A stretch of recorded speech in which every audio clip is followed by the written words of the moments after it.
Aloha, ladies and gentlemen, and welcome back to the program. This episode brought to you by the words cool and which apparently were the only two words I was able to say during the Lightning Hopkins video we just posted a couple days ago. So sorry about that, and I'm going to try to get better. What are you going to do, huh? This past weekend, I did go to my record store, and I'll tell you a little bit more about that later. But while I was there, they were playing some really cool, like, funky jazz piano thing, and it got me thinking that I don't believe we've actually featured some blues piano on the program. I don't think so. I'd have to go back to the archives. I'm not too sure, but either way, it just got me wanting to hear some. So got home the other day, started going through some really cool music, and I think I found something very unique, very special. It's a young artist by the name of Chaz Garrett. He plays what is called St. Louis Jump Blues. If you're not familiar with it, well, I got something really cool for you. The song is called Prison Bound Blues. And again, if you haven't heard Chaz Garrett before or are not familiar with St. Louis Jump Blues, well, maybe a good introduction for you. Check this out. It's called Prison Bound Blues. Told you.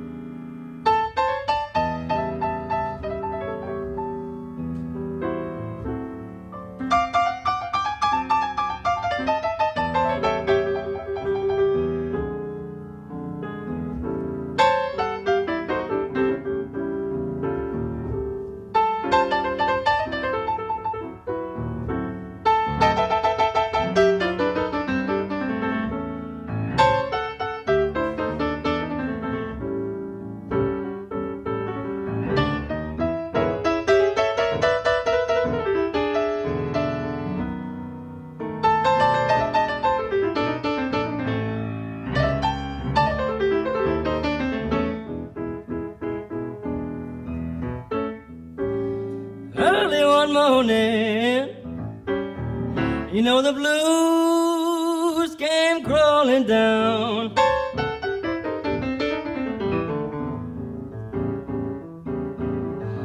Early one morning, you know the blues came crawling down.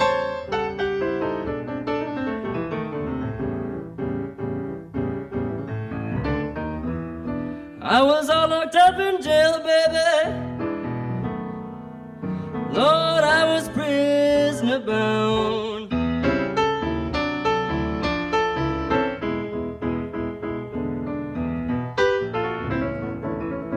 Oh, last night I sit in my cell alone.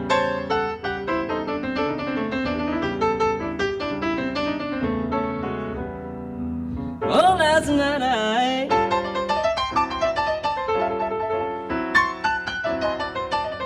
sit in my cell alone.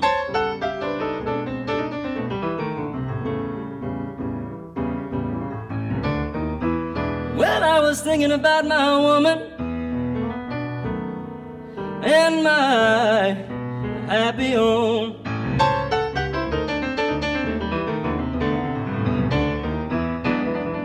Sometimes I wonder,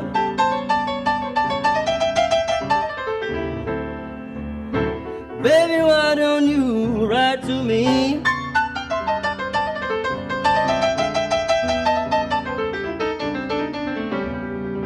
Sometimes I wonder, baby, why don't you write to me?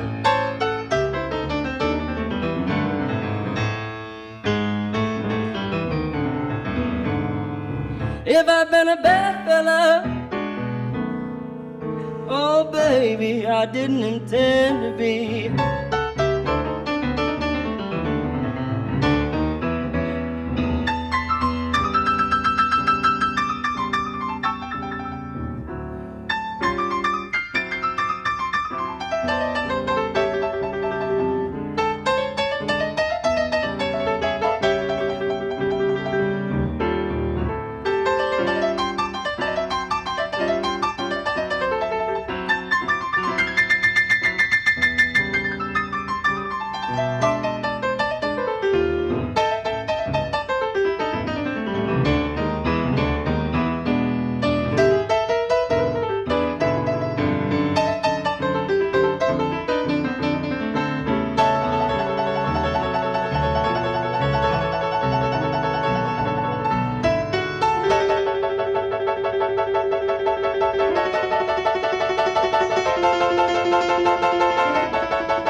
Baby, you'll never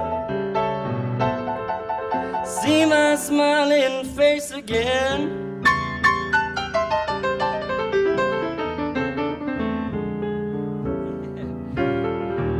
Baby, you will never see my smiling face again.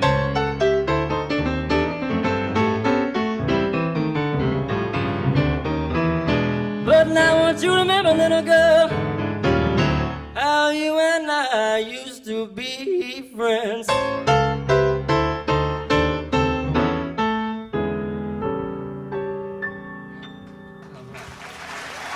Thank you so much. Thank you. Thank you. Whew. So there you have it. Prison Bound Blues by the piano player Chase Garrett. Now, if you're looking around for information about Chase Garrett, there's not a lot of information to be found, I'll be honest with you. His biographical information is kind of few and far between. I mean, he is still a young musician. As I probably mentioned in the beginning, I'm not sure if I did, he's from Iowa City, began playing professional at the age of 17. But as I'm listening to it, I'm kind of reading part of his bio from his YouTube page, and his information nails it perfectly. So I just want to kind of read what it says and think about his music, right? Because I'm probably just going to mess this up, right? Here's goes, but it says his style has grown into an infectious blend of foot stomping boogie woogie, super swinging jump blues, and powerhouse piano blues that is sure to have you grinning from ear to ear. And I think that is perfect because I notice I'm reading this and I'm listening to his music, and the same things happen to me. I'm just smiling, right? Because there's this joyfulness in his playing. And beyond that, what I really appreciate about his music is just, I think it's the maturity and the soulfulness of his music. So I really hope that you dug this. In the descriptions below, I'm going to put a link to his YouTube site and things like this, so you can get more of the information from him. And I really do hope that you enjoyed it and you're going to look up some more of his music, because I think he's just a phenomenal talent, to be honest with you. Now, earlier I did talk about going to the music store the other day, and I wanted to share something with you. Now, I did pick up this album here, Led Zeppelin's Into the Outdoor. Now, I don't bring this up to say, hey, look, this is some great musical find, because it's not like a rare copy or anything. It's a brilliant album. I love this album, but there's nothing rare or special about it. And finding a Led Zeppelin recording in a music store is not that big of a deal. But when I was picking it up, it did get me thinking about an outstanding documentary I would just like to recommend to you. And it's called Squaring the Circle. The title is Squaring the Circle, the Story of Hipgnosis. Now, if you're not familiar with the album design company Hipgnosis, they got started in the late 1960s, went all the way through, I think, like the mid 80s or 90s or something. And they worked with everyone. So if you're a fan of just music history, rock and roll, art, I mean, the people who are interviewed in this documentary includes Paul McCartney, David Gilmour, Noel Gallagher, Roger Waters, Robert Plant, Jimmy Page, the people who started Hipgnosis as well. I was pulling up a list and I was trying to figure out who are all the artists that this company worked with. Okay. Pink Floyd, Def Leppard, T-Rex, Pretty Things, Black Sabbath, Wishbone Ash, UFO, 10cc, Bad Company, Led Zeppelin, AC/DC, Scorpions, Nice, Paul McCartney and Wings, Alan Parsons Project, Yes, Genesis, Peter Gabriel, ELO, Rainbow Styx, and Al Stewart. And not just one or two of these albums. They've done most of the Pink Floyd albums, including things like Wish You Were Here, Animals, Dark Side of the Moon, right? So you get to hear the story about how they did Wish You Were Here, or Animals, and the pink pig that floated away, and how they actually had a sniper there to shoot it down in case that did happen. You can hear about them creating the Zeppelin album Presence, right? And how they created that object. And Jimmy Page said, hey, can you just put a little twist in that object, and how that was created. And one of them they also did was Dark Side of the Moon. And what I liked about, Dark Side of the Moon, In Through the Outdoor, one thing I really loved about the story of this LP was they came up with an idea of they're going to do like 4 different covers for this album. Now, this was the 1970s. Bands were spending fortunes on their album covers. Zeppelin was no exceptions. So they're just literally spending millions of dollars and just trying to figure out how to create better and bigger packaging. And at one point, their manager, Peter Grant, he was just incensed by the pricing or the cost of these things.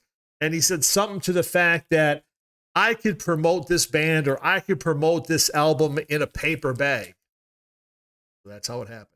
So, again, if you like music history, if you like art and things, Squaring the Circle, the story of Hipgnosis, I definitely recommend you checking that out. And of course, if you just like some really cool blues piano, Chase Garrett. I want to thank you for joining me here. As always, like, subscribe, post a comment, share with friends and family. Don't forget, we're now only, 768 subscribers from maybe one day, hopefully, using this to start paying off the student loan. So if you can help me out with that, I really appreciate it. But beyond that, I just wish everybody a very happy and safe Thanksgiving. We'll see you soon, and y'all take care, man.